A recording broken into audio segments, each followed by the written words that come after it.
네, 자, 이 시간에는 316페이지요. 유형상사의 기타거래 분계 연습입니다. 10월 24일.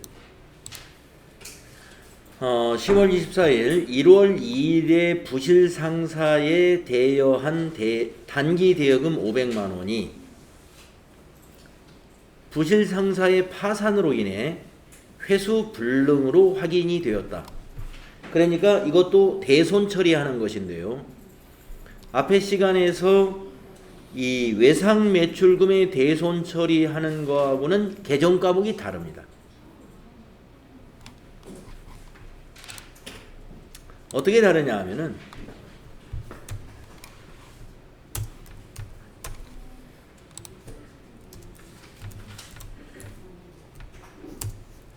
매출 채권에 해당되는 여러분 외상 매출금과 받으러음을 우리가 매출 채권이라고 하지 않습니까? 매출 채권을 대손 처리할 때는 어떻게 했냐면은 먼저 대손 충당금을 상계하고 그리고 부족한 금액은 대손 상각비 이것은 대손 상각비로 회계 처리를 했단 말이에요. 비용 처리했어요. 대손 상각비로. 그러나 지금 우리가 여기 지금 요 요건은 매출 채권이 아니고 일반 채권이에요. 대여금, 선급금 이런 것 등을 말합니다. 대여금이라는 건 거래처에 돈을 빌려준 것이고 선급금이라는 것은 거래처에다 계약금으로 돈을 지급한 겁니다. 그런데 돈을 못 받게 됐어요. 그래서 일반 채권을 대손 처리할 때 어떻게 하느냐? 이것도 먼저 그 채권에 대한 대손 충당금 상계합니다. 그런데 부족한 금액은 기타의 대손 상각비라는 개념 과목으로 처리해야 돼요.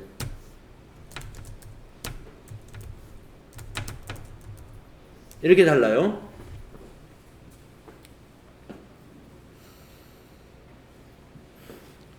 매출 채권을 대손 처리할 때는 먼저 대손 충당금에서 상계하고 부족한 금액은 대손 상각비로 회계 처리했단 말이죠.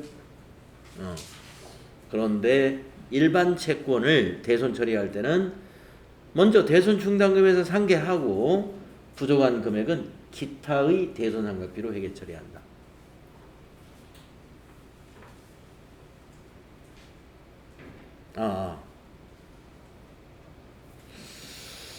여러분 여기서 여기 선급금은 좀 지워 주십시오. 이거 선급금.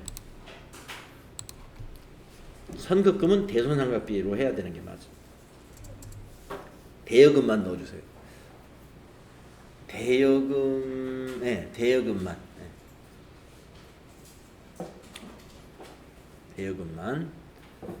왜 선급금을 빼야 되느냐? 지금 생각해 보니까 선급금이라는 것은 상품을 매입하기로 하고 계약금을 지급한 거죠. 그러면 외상 매출금이 대손 처리되는 거나 거의 성격이 같아요. 그러니까 판매관리비로 처리해야 되는 게 맞습니다. 이게 대손 상각비는 판매관리비고요. 기타의 대손 상각비는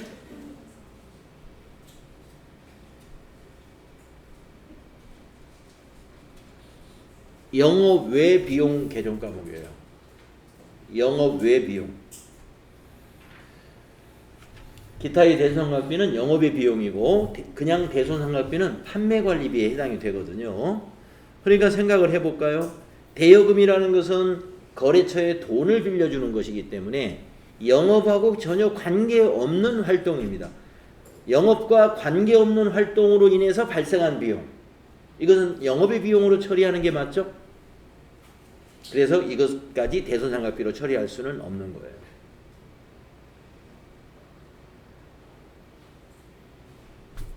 네. 자, 그러기 때문에 지금 요 10월 24일 거래는 지금 여기에 해당되는 거래예요. 대여금을 대손 처리하는 경우에 해당이 됩니다. 자, 그러면은 10월 24일 현재 단기 대여금에 대한 대손 충당금은 설정이 되어 있는가를 확인해 보겠습니다. 합계 잔액시산표 날짜를 10월 24일로 조회하시고 단기 대여금 밑에 대손 충당금이 얼마 있나 봤더니 하나도 없어요. 단기 대여금에 대해서는 대손 충당금 설정을 하나도 안 해놓은 것이죠. 그러면 전부 다 비용 처리해야 돼요. 기타의 대손 상각비로. 자, 그러면 얼마가 지금 대손이 발생했냐면 500만 원입니다. 자, 그러면 입력을 해볼까요? 차변에 기타의 대손 상각비 500만 원, 대변에 단기 대여금 500만 원, 이렇게 대손 처리하시면 됩니다. 자, 일반 전표에서 10월 24일로 날짜 고치시고 차변에 기타의 대손 상각비, 기타의 대손 상각비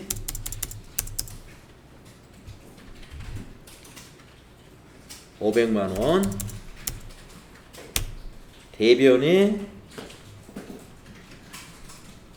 단기 대여금 114번, 거래처는 부실상사, 이렇게 되겠습니다. 차변에 기타의 대손상각비 500만 원, 대변은 단기 대여금 500만 원, 이렇게 돼야 되겠습니다.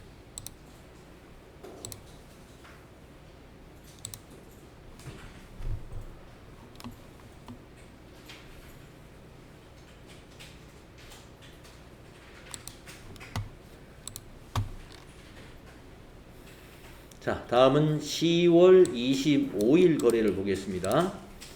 창고용 건물을 주식회사 동신사에 임대하고 10월분 임대료 25만 원을 현금으로 받았습니다.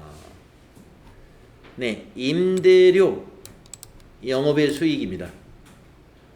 우리 회사는 유형상사는 신발을 도소매하는 기업이란 말이에요. 임대사업자가 아니에요. 그래서 요 임대료는 영업의 수익에 해당되는 수익 계정이 되겠고, 현금으로 받았으니까 차변에 현금이라는 자산이 증가하는 것입니다. 대변은 임대료라고 하는 영업의 수익이 발생한 거예요. 자, 그러면은 입력해 볼까요? 10월 25일로 날짜 바꾸시고요. 입금 전표로 한번 해줄까요? 입금은 2번. 그러면 차변에 현금은 입력되어 있고 대변에 가는 개념 과목이 임대료인데 영업의 수익이니까 900번대 코드죠. 904번 임대료. 네, 대변에 가가지고 25만 원을 입력하시면 되겠습니다. 이렇게 하면 차변의 현금 25만 원 자산 증가, 대변의 임대료 25만 원 수익 발생 되는 것입니다.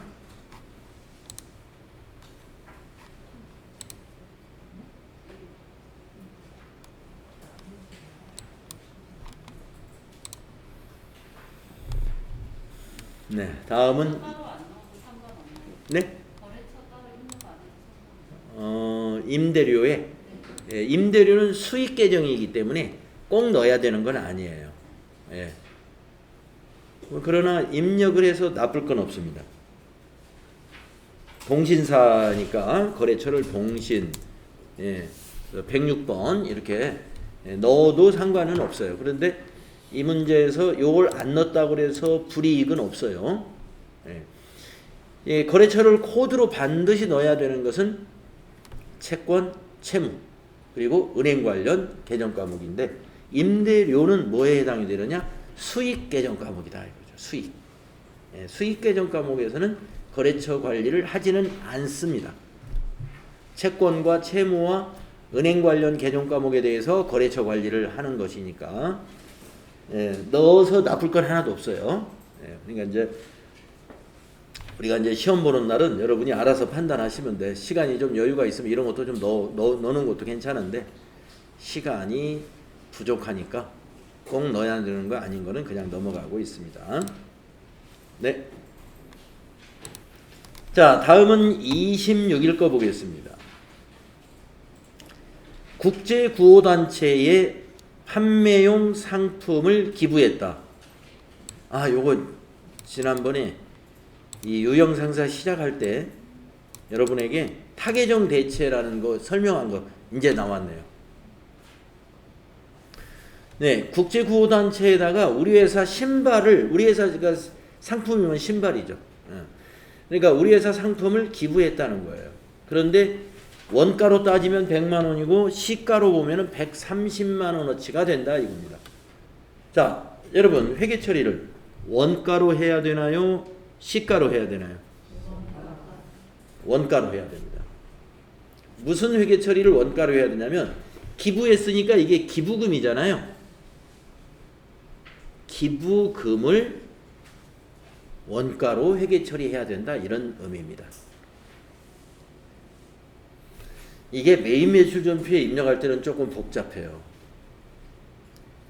네, 메인 매출 전표에 입력하는 방법도 제가 여러분에게 입력했다가 지우고 연습을 이거 필요할 것 같아요. 요 타개정 대체 거래가 귀한 문제예요. 어쩌다가 한 번씩 나오기 때문에 갑자기 나오면 이렇게 당황할 수가 있어요.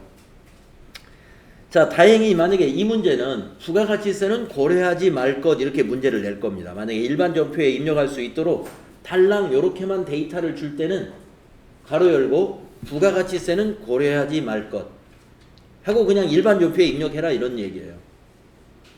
그러면 간단합니다. 그러면 자, 그러니까 차변에 오는 건 무슨 개정 과목이 오죠? 기부금. 비용 발생이니까 기부금. 대변은요? 상품. 거기서 상품의 적요만 반드시 넣어야 돼요. 적요 8번. 적요 8번 반드시 넣어야 됩니다. 이거는 적요를 코드로 안 넣으면 이 문제는 틀리게 됩니다. 자, 그러면 입력을 해볼게요. 자, 10월 26일 날 일반 전표에다가 차변에 3번 차변에 기부금 933번 방향키로 쭉 가셔가지고 100만원 비용 발생시키고 대변은 상품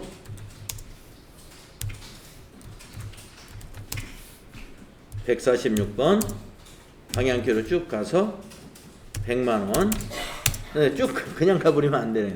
여기 적요 적요의 코드란에서 요 8번 타개정으로 대체 적요를 여기 8번을 꼭 넣어야 돼.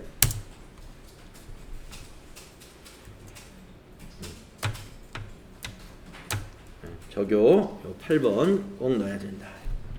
상품에다 적요를 넣는 거예요. 기부금에다 비용에다 적요를 넣는 게 아니고 재고자산에다가 상품의 계정에 적요를 8번 타개정으로 대체액을 넣어야 된다. 그래야만이 요 100만 원이 이제 손익계산서에 이렇게 표시가 되는 거예요. 손익계산서를 가보면은 12월 달로 볼까요? 그러면 여기 타개정으로 대체 100만 원이 매출원가에서 빠지고 이건 매출원가로 가면 안 되니까 기말상품 재고액도 빼고 타개정 대체도 빼고 그리고 영업의 비용에 기부금액만 100만 원이 이렇게 기록이 됩니다. 이렇게 돼야 맞는 거예요. 네. 자, 부가가치세는 고려하지 않는다라고 하면 이렇게 하면 됩니다.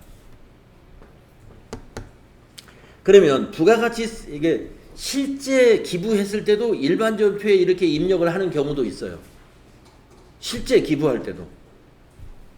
그거는 매입세 공제를 받지 않은 신발을 기부했으면 이렇게 하면 됩니다. 매입세 공제를 받지 않은 신발이라는 건 뭐냐? 자, 지금이 7월 달이잖아요. 오늘 이 7월 27일인데 26일인데 7월 달에 신발을 매입한 것은 매입세 공제를 받았을까요? 안 받았을까요? 안 받은 겁니다. 자, 주식회사 유형상사는 부가가치세 신고를 법인이고 그러기 때문에 일기 예정 때 한 번 하고 일기 확정 때 한 번 하잖아요. 일기 확정 신고를 어저께 끝냈어요. 4월부터 6월 것까지 매입한 거는 7월 25일 날 신고할 때 매입세 공제 받았어요. 그러니까 기부를 했는데 그 기부한 신발이 7월 달에 매입한 것이면 매입세 공제 안 받은 신발이에요. 그러니까 매입세 공제를 받지 않은 신발을 기부를 했으면 내가 매입세 다음에 그거 매입세 공제를 안 받으면 됩니다. 그러니까 언제 신고하는 겁니까? 9월에 신고하잖아요.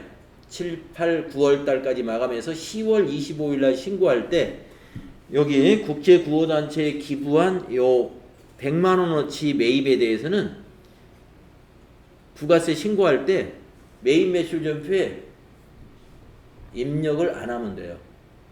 그러면 이건 그 매입 매출 전표에 입력을 안 하고 어떻게 그러면 재고 관리를 하지? 그냥 일반 전표에 입력을 해서 매입세 공제를 안 받는 회계 처리를 하면 됩니다. 그러면 이렇게 입력해도 돼요. 그런데 매입세 공제를 우리는 받을 거야 라고 하면은 이렇게 하면 안 됩니다. 아니면 매입세 공제를 이미 받은 신발이에요. 그러니까 7월에 구입한 신발이 아니고 6월 달에 매입한 신발이다. 그러면 이미 7월 신고 때 매입세 공제 받았죠? 그러면 어떻게 해야 돼요? 판매해가지고 부가가치를 창출해서 세금을 납부해야 되는데 그것을 판매하지 않고 국제구호단체에 기부했다? 그러면 부가세를 누가 부담해야 돼요? 우리 회사가 부담해야 돼요. 자, 어떻게 회계 처리하는지 보겠습니다. 자, 매입세 공제를 받은 상품을 기부했다. 100만 원어치. 그러니까 요 100만 원은 원가인 것이고요. 이것은 시가에 대한 부가세 10% 13만 원을 회사가 부가세를 매출세액으로 납부해야 됩니다. 그러려면 이렇게 입력해야 돼요. 자, 이게 매입세 공제를 받은 신발이면 일반 전표 입력 가볼까요? 다 같이 한번 가보세요. 아니 일반 전표가 아니고 매입 매출 전표 입력으로 가보세요. 이렇게 입력하는 거예요. 자, 날짜는 10월 26일이고요. 유형은 자, 이거는 매출세액으로 신고는 해야 되는데 국제구호단체에 신발을 기부하면서 우리가 세금계산서를 발행할 수 있나요? 그런 거 발행 안 합니다. 그냥 아무런 증빙 없이 그냥 주는 거예요.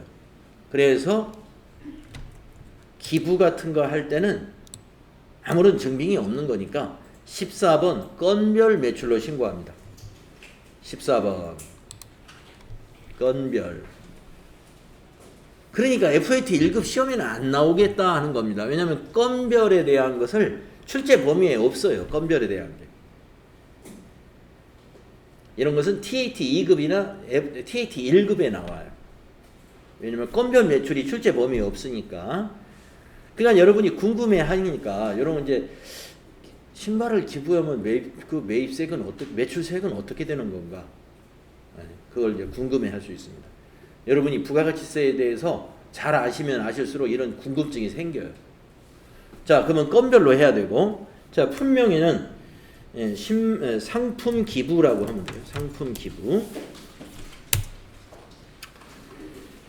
자, 수량 단가는 모르겠고 공급가액에다가 시가를 입력해야 돼요. 시가. 부가가치세는요. 저 근데 이렇게 입력하면 안 되겠네요. 자, 스페이스바로 다시 지우십시오. 부가세도 스페이스바로 엔터 쳐서 지우시고, 공급가액도 공급가액에 와가지고는 얼마를 입력하냐면 부가세 포함한 공급 대가, 그러니까 13만 원을 더하면 여기 공급가액에다가 143만 원을 입력하세요. 부가세는 스페이스바로 지우고 오세요. 공급가액에다가 143만 원을 입력하십니다. 그래야 합계가 143만 원이 되고 공급가액이 130만 원, 부가세가 13만 원이에요. 어떤 거하고 입력 방식이 같냐면은 신용카드 매출점표 입력 방식하고 같아요. 건별 유형이. 왜 이렇게 입력하는 것이냐?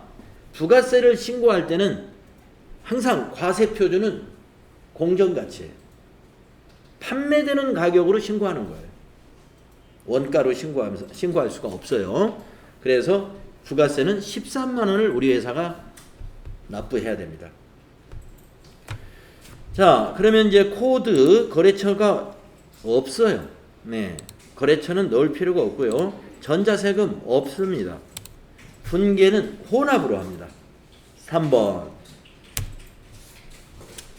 자, 밑에 분계에서 달라지는 게 뭐가 달라지는가 보세요.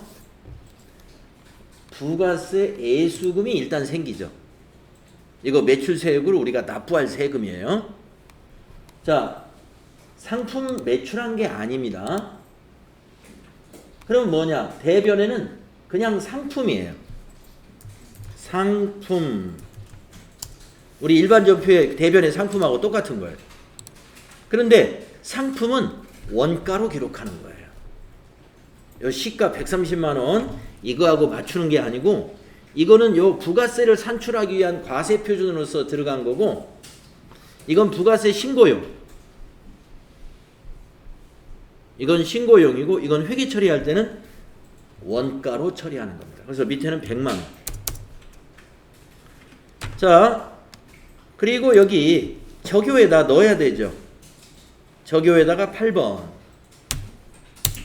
타계정으로 대체. 요 8번 적용. 적요 내용을 볼 때는 여기 더블 클릭하면 적요 내용이 보입니다. 이렇게.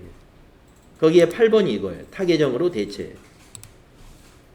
상품에다가 적요 코드 넣는 건 똑같아요. 일반 점표처럼.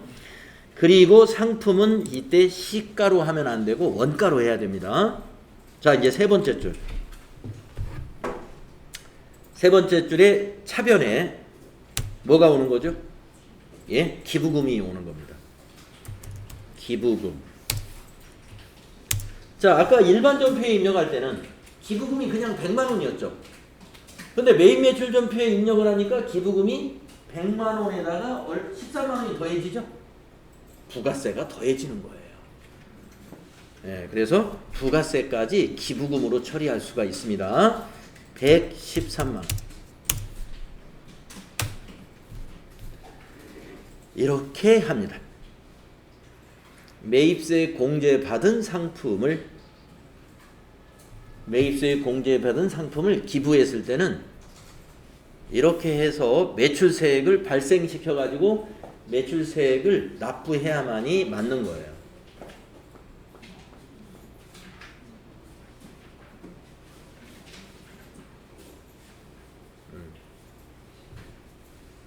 그러니까 여러분이 실무에 가셔가지고 혹시라도 이러한 과세 상품을, 자기 회사의 과세 상품을 기부했다라고 하면은 이 상품이 매입세 공제를 받은 것이냐를 판단하셔가지고, 받은 거면 반드시 이렇게 해야 되고, 또 안 받은 것이다, 안 받은 거면은 이제 판단을 해야 돼요. 나중에 9월달에 신고할 때 이거 요 매입건에 대해서 매입 매출 점표에 입력해가지고 신고할 거다. 그러면 아예 이렇게 7월달에 기부할 때 이렇게 하면 되는 것이고, 잘 이걸 챙겨놨다가 우리가 아예 이걸 이제 챙겨놓는 게 아니라 이번에 요 100만 원을 요 100만 원어치 상품 원가잖아요. 요거 매입한 것을 매입 매출 점표에 입력 안 하고 아예 일반 점표에 입력했다. 기부를 할 걸 계획 세워서 그렇다면은 아까 일반 전표처럼 회계 처리하시면 된다. 매입세 공제를 받았으면 꼭 이렇게 해야 됩니다.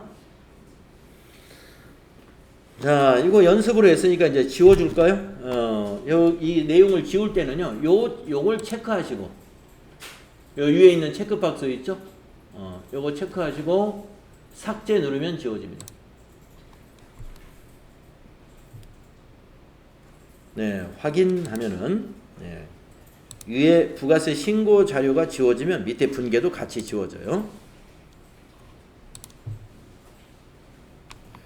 그래서 14번 건별 매출에 대한 것이 우리 FAT 1급 시험에서는 출제가 안 되기 때문에 이런 유형으로는 시험에 나오지는 않겠고, 만약에 기부금 문제가 나온다, 상품을 기부한다, 상품을 기부하는 것으로 문제가 나온다면은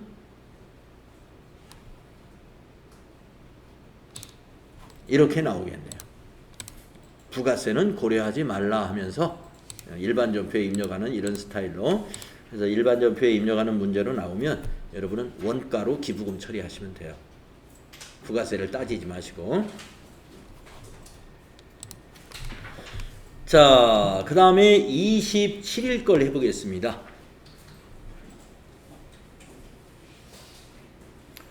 농협의 단기 차입금에 대한 이자 12만원 중 이자 소득에 대한 원천징수세액 2만원을 차감한 잔액을 서울은행 보통예금 계좌로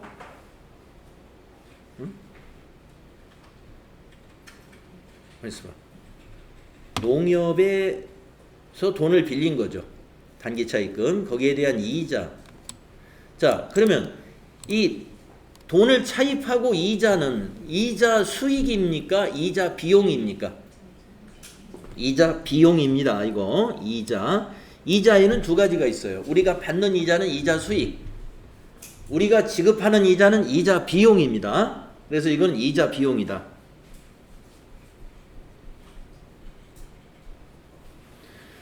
자, 그런데 이자 비용을 지급하면서 우리 회사가 원천징수했다는 거예요. 우리가 원천징수하면 예수금이에요.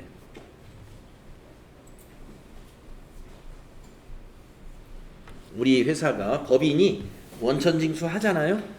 종업원들에 대해서 소득세에 대해서 원천징수하는 것도 예수금. 이 이자 비용을 지급하면서 이자 소득에 대해서 원천징수하는 것도 예수금. 그래서 2만 원을 차감하고 나머지 잔액을 보통예금에서 이체하여 지급했다, 이런 얘기입니다. 네, 이해가 되시죠? 그러면 여러분, 이자 비용 발생은 차변인가요, 대변인가요? 비용 발생. 네, 그러니까 이자 비용은 차변에 오는 거예요. 그렇죠? 자, 원천징수한 예수금은 부채죠. 부채가 증가했죠? 대변이죠. 네, 부채 증가 대변. 자, 보통예금은 어떻게 됐어요? 감소했죠. 네, 보통예금이 자산이지 않습니까? 감소했으니까 대변. 이렇게 배치하면 되는 겁니다.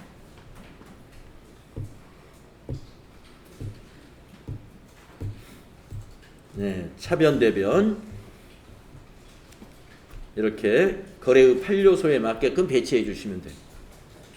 자, 10월 27일 거 입력합시다. 10월 27일로 날짜 일반 전표에서 바꾸시고, 차변의 이자 비용 931번 영업의 비용이네요. 12만원. 대변의 예수금 2만원. 대변의 103번 보통예금 서울은행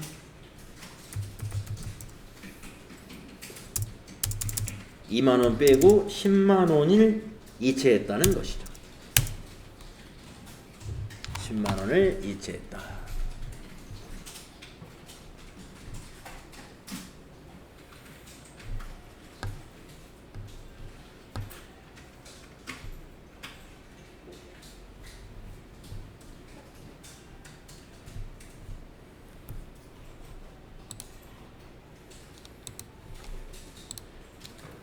자, 다음은 28번 보겠습니다.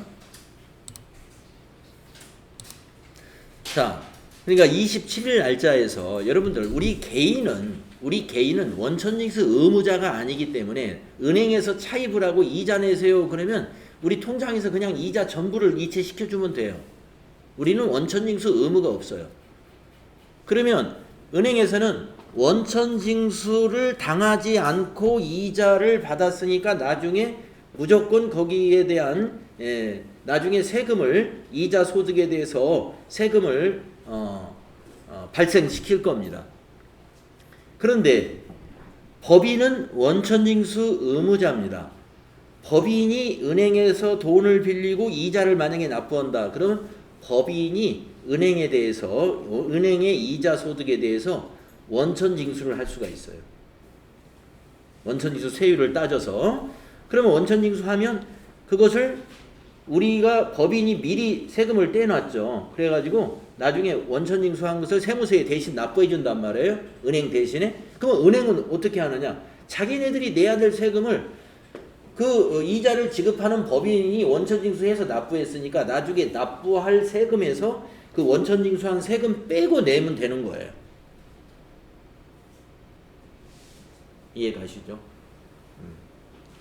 세금은 어차피 한 번 내는 거예요. 아시죠? 그러니까 이게 원천징수라는 게 여기저기 굉장히 많은데요. 예를 들어서 제가 지금 학원 사업자이죠? 학원 사업자. 그러면 학원 사업자는 세금을 언제 낼까요? 5월 달에 사업 소득에 대해서 종합소득세 신고를 해서 납부합니다. 매년 5월에. 그런데 제가 5월에 신고하기 전에 세금을 미리 내는 것들이 있어요. 중간 애납도 있고요. 그 다음에 이제 이렇게 이제 그 전산회계 OA 사무원 과정 해가지고 이천 여성 새로 일하기 센터로부터 이렇게 위탁을 받아서 제가 강의를 하잖아요. 그러면 이제 시간당 얼마 해가지고 계약을 체결해요. 저하고 센터하고 계약을 체결해서 강의가 이제 월계산 개념으로 되어 있는데 가령 이제 7월 말일이 된다. 그러면은 딱 정산을 해가지고 저에게 강사료를 지급해 줍니다. 그럼 만약에 강사료를 계산했더니 200만 원이 나왔다. 200만 원을 다 안 줘요. 원천징수 의무가 있어요. 새로 일하기 센터도 원천징수 의무자이기 때문에 3.3% 세금을 뗍니다. 3.3%. 그게 뭐냐면 사업소득에 대한 원천징수 세율이 3%예요. 3%. 그러니까 100만 원이면요. 3%는 얼마예요? 3만 원이죠. 3만 원. 그런데 지방소득세가 있기 때문에 거기에 또 0.3%를 더 떼요. 그러니까 3만 3천 원을 떼는 거예요. 그러면 200만 원이면 얼마예요? 6만 6천 원이 세금으로 공제되는 거예요. 그게 이제 제 입장에서는 원천징수를 당한 것이고 세일센터 입장에서는 원천징수 의무자가 원천징수 한 거예요. 그렇게 되는 겁니다. 그러면은 저는 그러면 세금을 2번 내겠나? 안 냅니다. 2번 낸 게 아니에요. 자, 제가 이제 그러면 200만 원 받은 거에 대해서 소득으로 신고를 할 거 아니겠습니까? 학원에서 벌어들인 소득과 또는 이런 세일센터나 일자리센터로부터 받은 강사료 소득 이걸 다 더해서 5월에 사업소득으로 신고한단 말입니다. 그런데 나중에 이제 소득공제하고 세액공제하고 이런 공제사항을 다 빼서 산출세액이 나오면 기납부세액이라는 걸 빼요. 그 기납부세액을 빼는 것 중에 제가 원천징수 당한 세금들 그걸 빼주는 거예요. 그래서 세금을 이중으로 내는 것은 아닙니다. 미리 세금을 냈을 뿐이에요. 미리. 그래서 우리나라의 소득세는 원천징수 의무가 있기 때문에 소득을 지급하는 자가 원천징수하는 게 원칙입니다. 그러니까 10월 27일 거래가 여러분 잘 이해가 안 갈까봐 어떻게 은행에 이자를 지급하는데 뭘 원천징수하는 거냐? 개인들은 그런 게 없지만 개인은 원천징수 의무가 없으니까 사업자는 원천징수를 하고 이자를 지급할 수 있는 거예요. 그것이 더 원칙이에요. 원천징수를 안 하고 이자 지급했으면 원천징수 의무를 이행하지 않은 것에 해당이 됩니다. 자, 이렇게 이해가 되셨을 것이고, 그 다음에 10월 28일 걸 보겠습니다. 안동상사에 대여한 단기대여금 500만원과 이자 25만원을 서울은행 보통예금 계좌로 회수하였다. 네. 네, 우리는 안동상사가 원천징수를 안 했네요. 네, 그 밑에 거는 원천징수한 거고. 네, 그러니까 지금 보니까요, 28일 거는 안동상사가 원천징수 안 하고 우리한테 이자를 준 거예요. 네. 그러면 이거는 이제 다른 개념 과목은 뭐 복잡하지 않습니다. 어떻게 되느냐? 보통 예금으로 회수했으니까 보통 예금은 차변에 와야죠. 525만 원이 차변에 오는 거고, 대변에 가는 것은 뭐가 와요? 단기 대여금이 대변에 가고, 자, 이자는 받는 이자니까 이자 수익이죠. 우리가 받는 이자는 이자 수익입니다. 이자 수익, 수익의 발생이 대변이지 않습니까? 그래서 이것도 대변에 가는 겁니다.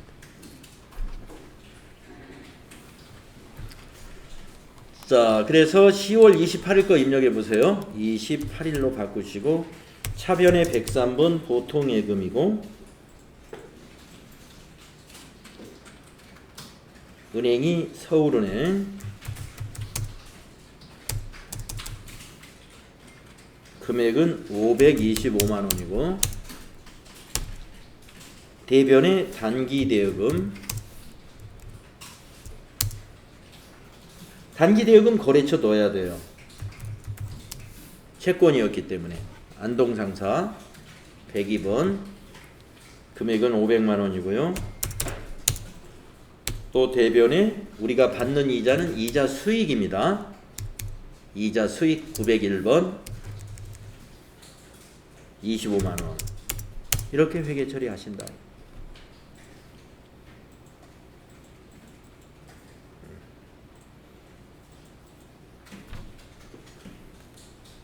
자, 그런데 만약에 안동상사에서 이자를 25만 원을 줄 때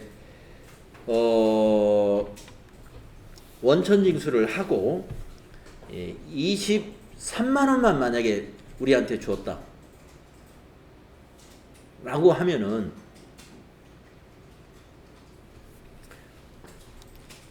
여기에 차변에 예금, 보통 예금에 들어오는 건 523만 원이 되겠죠.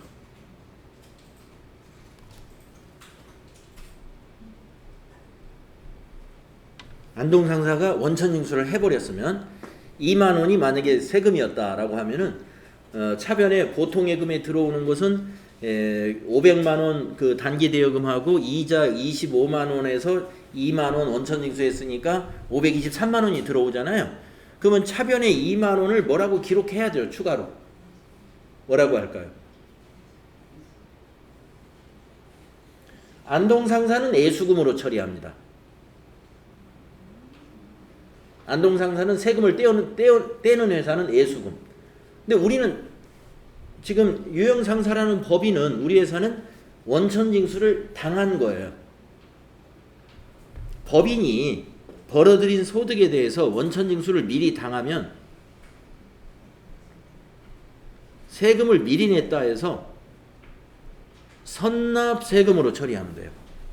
선납세금 2만 원이 차변에 오는 겁니다. 대변은 이대로 놔둬요. 대변은 500만 원에 25만 원, 대변은 그대로고 차변에 보통예금이 523만 원이고 선납세금이 2만 원이 되면 되는 거예요. 그래서 그 밑에 문제가 거기에 해당되는, 지금 그렇게 해야 되는 문제인 것 같아요. 그 밑에 문제가. 네, 그 밑에 문제가. 지금 이 문제는 원천징수를 당하지 않은 것이고, 그 아래 문제를 보시겠습니다. 자, 10월 29일 거 볼까요? 만기가 도래한 서울은행 정기예금 1,000만 원을 해지하고 예금의 원금과 원천징수 세액을 차감한 이자 25만 3천 원을 서울은행 보통예금 계좌로 입금하였다. 그러니까 보통예금에 입금이 되었다는 얘기고요. 보통예금에 입금된 것이 뭐가 입금됐냐면 정기예금 해약된 거 1,000만 원하고 그 다음에 세금 차감한 이자 이만큼하고가 입금이 됐다 이 말입니다. 그런데 원래 이자 소득은 30만 원이었는데요. 세금이 법인세가 42,000원, 법인세 지방소득세가 4,200원 요렇게 공제를 한 거예요. 자, 아까 제가 28번 문제를 할 때 이미 설명을 드렸기 때문에 요 개정 과목 정리가 어느 정도 됐을 거예요. 자, 정기예금이 해약되면은 정기예금 차변인가요? 대변인가요? 해약. 대변. 네, 맞아요. 정기예금에 가입할 때는 정기예금 차변이에요. 근데 만기가 돼서 해약이 됐기 때문에 대변에 가야 되죠. 감소했으니까. 자, 그러면 정기예금 대변에 가야 될 것이고, 그 다음에 여기에서 이자는 얼마가 발생한 거예요? 네, 30만 원 발생한 것입니다. 요거죠. 자, 이자에는 개정 과목이 두 가지입니다. 우리가 지급하는 이자는 이자 비용, 우리가 받는 이자는 이자 수익이에요. 그러면 이건 뭐예요? 개정 과목이? 예, 이자 수익. 자, 수익의 발생은 차변이에요? 대변이에요? 네, 그러니까 요거 대변. 대변 정리 끝났어요. 대변에 정기예금 1,000만 원과 이자 수익 30만 원입니다. 자, 이제 차변 정리해 볼게요. 자, 만기된 돈이 어디에 들어왔어요? 예, 보통예금 차변. 보통예금 차변. 얼마가 들어왔는지 따져보세요. 예, 요거 들어왔습니다. 요거. 보통예금 계좌에 1,025만 3천 원 들어왔어요. 그러면 여러분이 차변의 보통예금을 1,025만 3,800원으로 기록하면 돼요. 그러면 이자에서 빠진 게 요 법인세하고 요 지방법인세 요 두 가지입니다. 요걸 합치면 46,200원이 되겠네요. 자, 원천징수 법인이 원천징수 당하면 아까 뭐였었죠? 원천징수 하면 예수금이고 당하면 선납세금. 이것이 선납세금입니다. 선납세금은 자산입니다. 그러니까 이거 차변이에요. 선납세금으로 잡아놨다가 나중에 법인세를 산출해 가지고 기납부한 세금을 뺀 나머지만 미지급세금으로 잡는 거예요.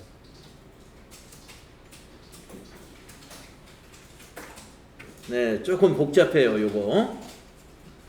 이런 정도 문제는 나올 수 있습니다. FAT 1급에서. 여러분, FAT 1급에서 요 29번 문제처럼 요런 게 나오면, 아, 좀 센 문제가 나왔다.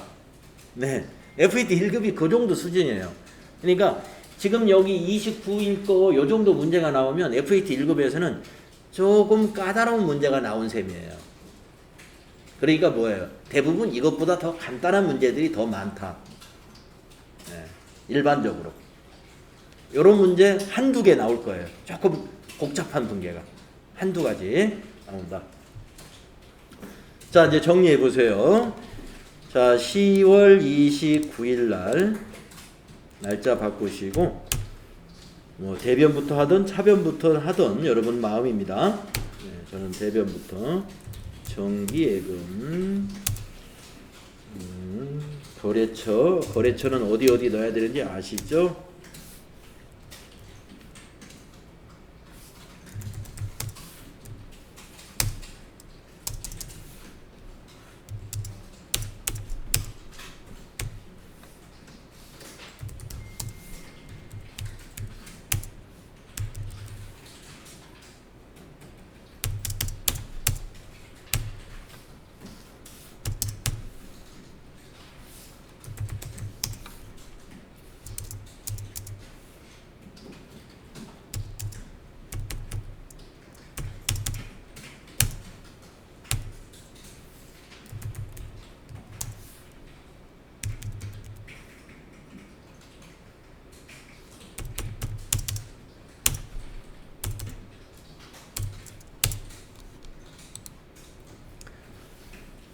이렇게 네 줄로 입력하시면 됩니다. 여기서 유의하셔야 될 것은 정기예금의 거래처 코드, 보통예금의 거래처 코드는 서로 다릅니다. 정기예금은 서울은행이지만 정기예금 코드가 따로 있고, 그 다음에 보통예금은 서울은행이지만 보통이라는 거래처 코드가 다릅니다. 네. 그러니까 이 분계에서 거래처 코드를 반드시 넣어야 되는 것은 정기예금과 보통예금이에요. 반드시 넣어야 되는 건 두 가지인데, 정기예금에서 서울은행이지만 서울은행 가로 열고 정기예금이라고 되어 있는 코드를 선택해야 되고, 보통예금도 거래처가 서울은행이지만 가로 열고 보통이라고 된 코드를 선택해야 맞다. 이런 얘기입니다.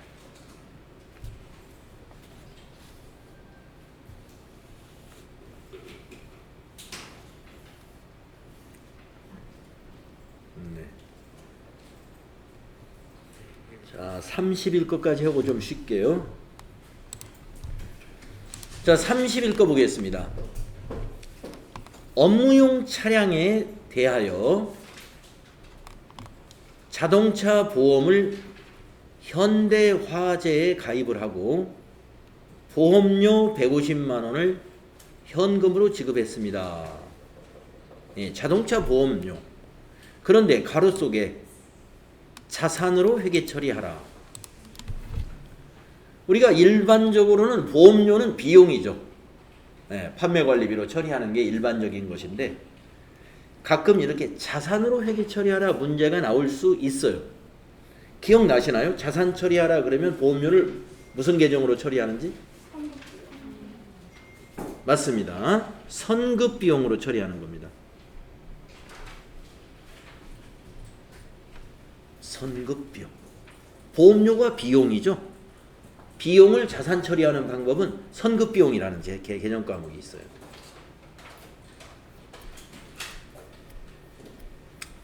보험료, 임차료 이런 것을 자산 처리하라. 비용을 자산 처리하라 그러면 선급 비용입니다. 보험료만 반드시 그런 게 아니고, 임차료도 비용이잖아요. 임차료 1년분을 지급했다 그러면서 가로 열고 자산으로 회계 처리하라 그러면 선급 비용 처리하십니다. 자, 현금으로 지급했습니다. 그러니까 출금 전표로 한번 한 줄로 입력해 보겠습니다. 10월 30일로 날짜 바꾸시고 9분은 1번 출금, 차변의 계정 과목은 선급 비용 133번 150만 원 이렇게 해주시면 선급 비용. 네. 나머지 3개는 좀 복잡해요. 나머지 3개 좀 복잡하니까 설명을 좀 잘 길게 해야 되기 때문에 일단 좀 쉬었다가 다음 시간에 나머지 3개 하도록 하겠습니다.